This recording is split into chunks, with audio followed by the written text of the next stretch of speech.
Bəzi yorğunluqlar var ki, onlar bədənə aid deyil, insanın ruhuna toxunar. Ruh zamanla deyil, məna itəndə yorular.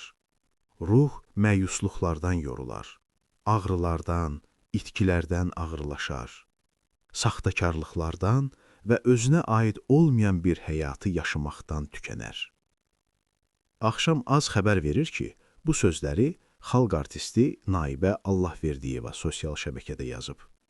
Aktrisa paylaşımını insan bəzən özü-özünə xəyanət edir. Dözür, susur, belə də olar deyib keçir. Heç bir istirahət, heç bir müvəqqəti qaçış bu ruhu sağaltmaz, yorğunluğun keçməz. Ruh yalnız bir şeylə sağalar, onu yaralayan səbəb dəyişəndə, başqa bir həyatla. Sözləri ilə davam edib. Qeyd edək ki, aktrisa bir müddət əvvəl həyat yoldaşından qalmaqallı şəkildə ayrılıb.